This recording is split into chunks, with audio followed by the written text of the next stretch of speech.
into the fray. I saw a post on Instagram, and it said, cheese has the same effect on your brain that drugs do. And at first, for just a second, I was like, wow, that's fascinating. But then I thought, no, it doesn't. What? I've never been like, sorry, man, I can't drive. I had a charcuterie board. I mean, if anybody could tell you whether or not cheese has the same effect on your brain as drugs do, it'd be me. And I can tell you it doesn't. I mean, they both trigger like a pleasure response, if that's all they mean, but then there's lots of things that do that. Also, every drug has a different effect on your brain. You can't just say cheese has the same effect as drugs as a broad category. Like what drug? Cocaine? I'm all hopped up on cheese, man. Acid? The universe is talking to me. Must be all that brie I had. What are people talking about? So anyway, aside from that, what's going on in the world? Trump. He did some tariffs the other day. I don't know if you guys heard about that. A bunch of tariffs happened. We talked about it on yesterday's video, if you saw that. If you didn't, go back and watch that. Or, I don't know, don't. I don't care. I mean, I do, but like, what am I gonna do? Track you down, bludgeon you with a tack hammer unless you watch that video? I can't do that. There are several laws against that. So, economists have taken a look at Trump's tariffs, and they got some facts to report, or some speculation, some educated speculation, we could say. They predict that the tariffs will increase annual expenses for the average U.S. household by $3,800. That sounds bad. I don't like paying $3,800 more a year. Do you? Maybe you do. An inflation rate of 4.8 by the end of the year. That seems high. I remember when that other guy, what was his name? Biden. When he was president and he was getting this inflation going, I seem to remember, and correct me if I'm wrong, but I seem to remember some of these MAGA guys not being big fans of inflation. Weirdly, it seems like they're now okay with it. Very odd. Yeah, I mean, it's like it went from being the worst thing in the world and a sign of total incompetency to being pretty based, actually, in the eyes of the MAGAs. Slow down GDP growth. I don't know what that means, but it sounds bad, right? Gross domestic product. Well, I mean, who needs it? If it's gross, let them keep it. Who wants gross domestic product? I want appealing domestic product. I want attractive domestic product, okay? Clothing prices up 17%. Probably more for me, because I buy all my shit on Temu these days. People are always asking me, where'd you get that shirt? Where'd you get that shirt? Where'd you get that shirt? Temu. Why? Because I can get graphic tees and with, cool designs and stuff for like $5 in my size. I can't even find stuff in my size here in the States. America, where there's a bunch of big giant motherfuckers walking around, no clothes for people my size. China, where there's hardly any motherfuckers my size walking around, apparently options out the fucking wazoo. So you figure that out for me. Car and housing prices are going to go up because a lot of our lumber is imported and a lot of our cars are imported. Grocery prices will go up 3.3% this year. That seems bad. I mean, I don't know. I would rather they go down 3.3% or 100%. Yeah, just go to the grocery store, get everything for free. I mean, it's necessity, right? You need it to live. Might as well be free. Oxygen's free for now. So this next one is not speculation. This is something that's already happened. I'm recording this video at about 12:30 a.m. on 4/4/2025. I'm probably going to upload it about 11 and a half hours from now. So by the time you see this, things might be worse, or hey, maybe they'll be better, right? But as of right now, as of the recording of this, we've lost 3.1 trillion in market value from the stock market. So the initial response to this tariff stuff, not super keen, not super positive, but hey, you got to be optimistic. So why is Trump doing these tariffs in the first place? A lot of people seem to have some theories. I've heard that Trump is doing these tariffs to destabilize the economy so that riots start so that he can declare martial law. Thing is, Trump could just declare martial law anyway. I mean, he doesn't need a pretext. He could just do it. I mean, I guess it looks better if there's a pretext, but crashing the economy, getting everyone super pissed, and then declaring martial law to control the populace, that doesn't really seem like the best idea in the world, because then everyone's against you. I mean, a lot of Trump's most hardcore ardent supporters, he could probably go to like a puppy and orphan convention with a flamethrower and just waste them all with no explanation. And a lot of these MAGAs would be like, well, it was probably because they were the Thing. You seen the John Carpenter film, The Thing, Fire is its weakness. So I'm pretty sure the only reason Trump did that is because they were all the Thing. So he's still based. Shawn Fain, the president of the United Auto Workers Union, UAW, who was an ardent Trump critic, who actually spoke at the Democratic National Convention, actually supports these tariffs. He believes that free trade has gutted American manufacturing, outsourced jobs, and weakened labor power. And that's, of course, because of a little thing we call outsourcing. Because we make it very expensive to manufacture in America, and other countries, it's very cheap to manufacture there, so a lot of American companies manufacture their goods overseas to save money, because it's cheaper to do it overseas and import it over here than it is to manufacture here. So the idea behind Trump's tariffs is that you make it expensive to import stuff, and then all the manufacturing will come back here. Kind of a gamble. I've heard this described as Trump's gambit before. But there is some logic to it. I don't understand why people want to act like there is no logic to this whatsoever. There is reasoning behind it, and it's not some far-flung conspiracy reasoning about, Trump is going to use it to destabilize the economy so that there's riots, so that he has a pretext to do martial law. Now, I know some of you are going to get mad at me at this point for quote-unquote defending the tariffs or something. I'm not defending the tariffs. However, I'm not going to lie and say there isn't some sort of logic to them. There is logic to them, but does the logic hold up to scrutiny? We have some historical precedent for this. The last time sweeping tariffs were tried was the Smoot-Hawley Tariff Act of 1930, which does not sound like a real thing. Mostly, I think, because of the name Smoot. Like, who the fuck is named goddamn Smoot? That's a name that's too ridiculous for a cartoon character, but apparently we had like a senator or something named Smoot at some point. Okay. But the Smoot-Hawley Tariff Act of 1930 raised tariffs on 20,000 imported goods. And what were the results of that? Other countries retaliated with tariffs of their own. In other words, trade war.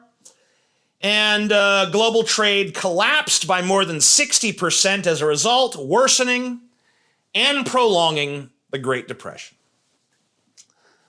So the historical precedent for tariffs, and it goes back further. There's other examples we could cite, but this is really the only example in even somewhat modern times. I mean, this is nearly 100 years ago at this point. I mean, other tariffs have been instituted, like Bush did, some tariffs on steel. It didn't really work out. I mean, there was a little bit of a bump for American steel, But in the long run, I think it costs like 20,000 jobs.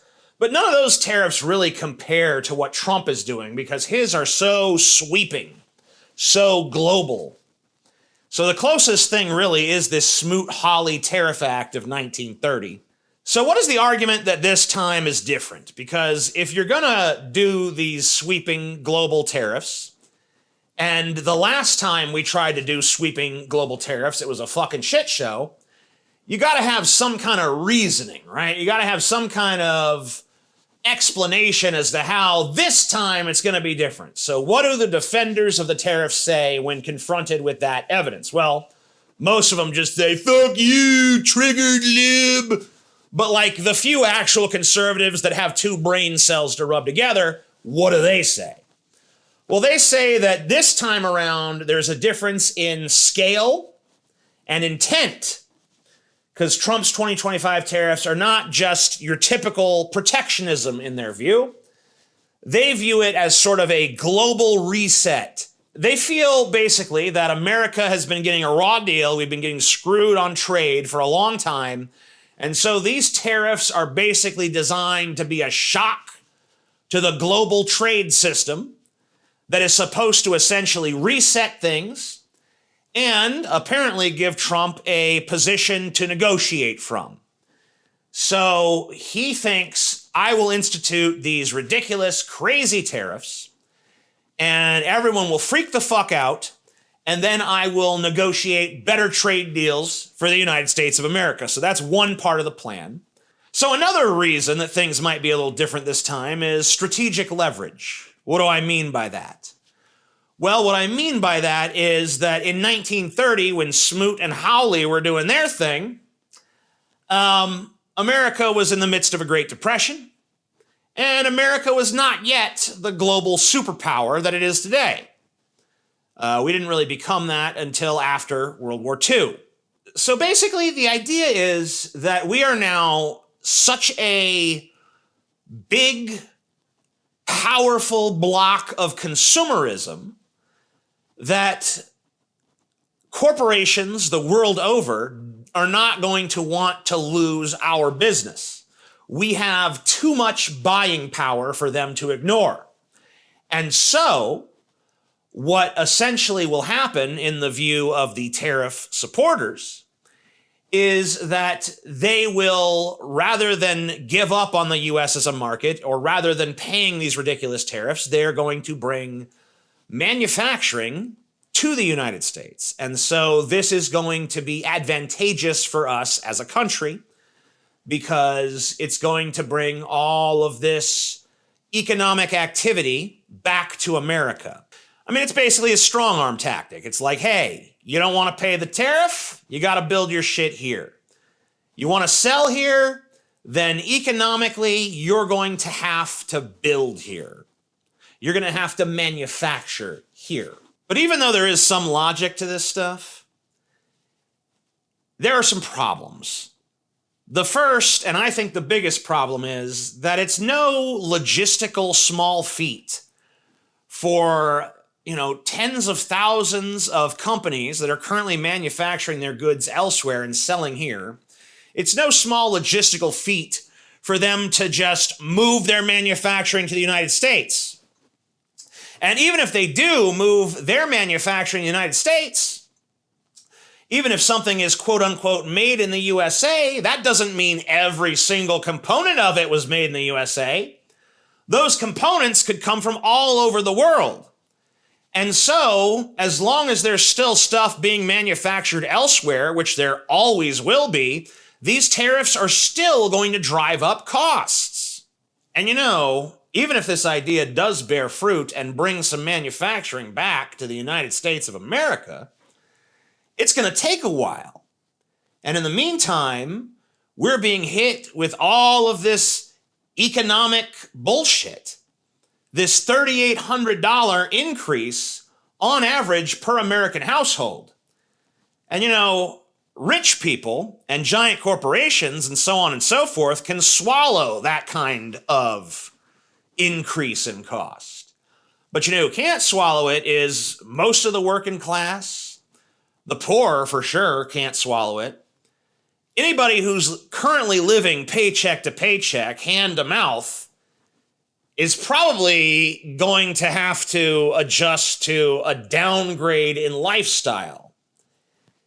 And some people are already living pretty low on the totem pole. And they're the ones who are going to be hit the hardest by this. And what are they supposed to do? Just wait and twiddle their thumbs? While maybe manufacturing slowly trickles back to the United States of America? Doesn't seem like it's going to work out. Seems like it's going to create too much short-term economic instability for us to possibly even get to any long-term benefit. I mean, this idea that I keep hearing getting touted by these conservatives, including my stepfather when I was talking to him on the phone the other day, they've been doing this little meme, short-term pain, long-term gain. Well, there's a lot of people in America who can't take no short-term pain right now. They're already in enough pain, and a little bit more is going to send them hurtling over the edge. So when that happens, what are those people going to do? How are they going to react? Probably not very well. Probably going to be a little upset about it. Another huge problem with this whole tariff scheme is that it seems to assume that every other country all across the world is just going to be like, all right, USA, huge, gigantic tariffs against us. That's fine. We will do nothing in retaliation. Well, no, they don't do that. They look at that. They say, bullshit, you're going to fucking institute these tariffs against us? We'll institute these tariffs against you. And then everybody's got tariffs against us. We've got tariffs against everybody. And the result is economic stagnation. That's why when Smoot-Hawley did their shit back in the day, it led to, what was it, a 60% decrease? Global trade collapsed by more than 60%. And the reason for that was, you do a bunch of tariffs against a bunch of other countries, they do tariffs right back. Nobody really wins the tariff game. And you know, when Trump was just doing this to like a select country or two, it maybe wasn't that big of a deal. Like if it was just like, we're going to do big old tariffs against Canada. Well, okay, Canada can do some retaliation, but we still have plenty of other trade partners. But when you do it globally, you don't have so many other trade partners at that point because you've done tariffs against everybody, and now everybody is going to want to do tariffs against you. And that leads to a shitty situation economically for pretty much the entire globe. It's why I love the meme I saw where Trump was on a Pornhub video and it says, man fucks 8 billion people at the same time. And I mean, I've seen some pretty wacky responses to all of this. I mean, all these MAGAs who were so concerned about raising prices under Biden all of a sudden are acting like raising prices is the most based thing on the face of the earth. Like lecturing me about how I don't need an iPhone. I don't need this luxury item or that luxury item. Well, do I need clothing? Because the price of that's going up. I don't think you want me naked. Maybe you do. Do we need food? Because that's going up. Do we need housing? Because that's going up. Do we need cars? Because that's going up. So there's a lot of stuff we do need that's going up, first of all. And second of all, what is this sudden hatred of people owning luxury items? I mean, like, you know that if the price of iPhones and shit went up under Biden, these people would go into fucking conniptions about it. They would be screaming at the top of their lungs that he's the worst president ever. But when Trump does it, it's like, oh my God, so based. So base. We don't even need imports, you guys. That's another thing I was saying. People just saying we flatly, and in this country, a country that relies tremendously on imports, we don't even need imports at all no more. Another funny thing about these tariffs is that when Trump was doing all these tariffs, he actually put some tariffs on uninhabited islands. Well, not uninhabited, but like inhabited by penguins. Like there's no human beings that live on these islands. And Trump's like, yeah, we're still going to put tariffs on them. Why? There's no one there. But no tariffs against Russia. So I have a few non-tariff related things I wanted to talk about real briefly before we wrap this video on up. The first thing is I just watched the trailer for the Naked Gun remake / I guess semi-sequel. And I thought 100% this is going to be some ultra dodeca mega super cringe shit. But honestly, the humor in it was extraordinarily reminiscent of the Leslie Nielsen Naked Gun movies. The jokes felt like jokes appropriate to the Naked Gun franchise, and I actually laughed twice just in the trailer itself. So I have to say, it actually looks pretty good, which I'm shocked to hear myself say that. Another trailer I watched today was the trailer for Megan 2.0. And I thought, of course, they'll bring back Megan. She's gonna kill some more people. But it looks like they actually have something different going on. It looks like they're switching genre from horror movie to like sci-fi action movie. And they're kind of maybe Terminator 2ing it. Megan is now like a semi-good guy fighting against some other evil android. And when I say that out loud, it sounds like something that I should hate. But I watched the trailer and I honestly don't hate it. Do you know how weird this is for me to say that I watched a trailer for a remake and a sequel and I kind of liked both of them? Like maybe the movies themselves will suck, but like I liked the trailers. Also saw the Superman trailer. I'm a little more iffy on that one. I mean, I'm not saying it's necessarily a piece of shit, but I'm pretty goddamn sick of superhero movies. Pretty tired of this cape shit already, even growing up as a big comic book nerd. And I didn't see anything in that trailer to make me think that this is going to be the one that gets me jazzed for the genre once more. But I guess I didn't despise it. Just hated it a little. Another thing I want to talk about is I saw something really funny. I was scrolling through Twitter and I saw this guy bitching about some pop star. I don't even remember which one it was at this point. I think it was like Doja Cat or something. And it was, oh, Doja Cat is a slut. Look at the way she's dressed. Oh my God, she's such a whore. And I go to his profile, and the first thing I see on his profile is something about how, like, look at how great the 80s were. Look at what summertime was like back in the 80s. And it was like all scantily clad chicks. Kind of seems to me like what's going on here is that you're just cranky that you got old. And I get it. I'm cranky about getting old too. But like, you can't look at you can't in the same fucking day be like, these chicks today, they got no class. They just walk around half naked. But you know what was great? When I was growing up back in the 80s, man, they had these hot chicks and they would walk around half naked. It's like, dude, come on. Give me a fucking break with this shit, you silly bitch. John Carpenter got a star on the Hollywood Walk of Fame, so that's pretty goddamn cool. I appreciate John Carpenter. I love Halloween. I love They Live. I love The Thing, of course. Just referenced it earlier in this video. Really like Christine.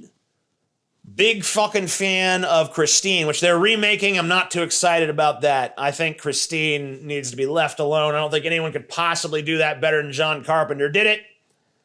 Another John Carpenter movie I'm pretty goddamn fond of is In the Mouth of Madness.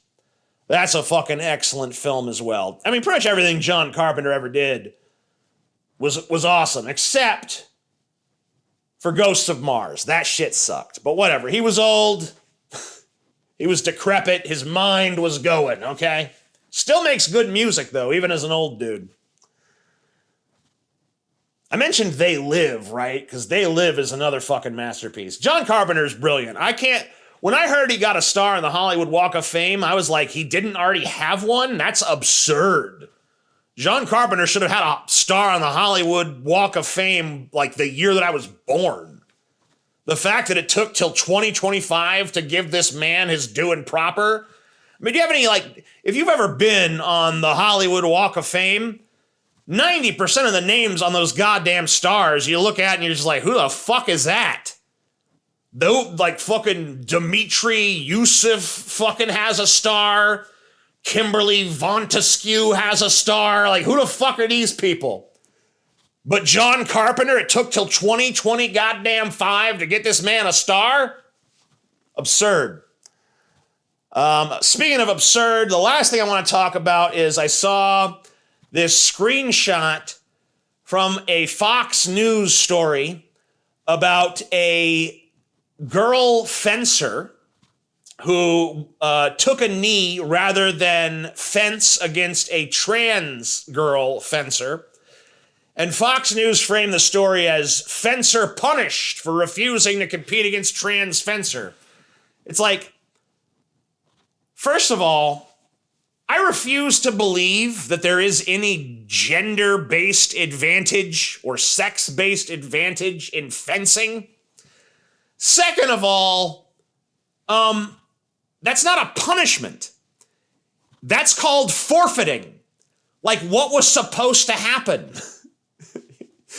I refuse to compete. Okay, well then you lose. That's not a punishment. That is the direct result of the action you have undertaken. So that's fucking absurd. Yeah, fuck that bullshit. Anyway, love you guys. Hope you're doing well despite the economy unraveling. And I'll see ya when I see ya. Now, back to my contemplation of the orb. Holy shit. If you enjoyed this video, leave a comment down below. If you liked the shit I did, give a thumbs up.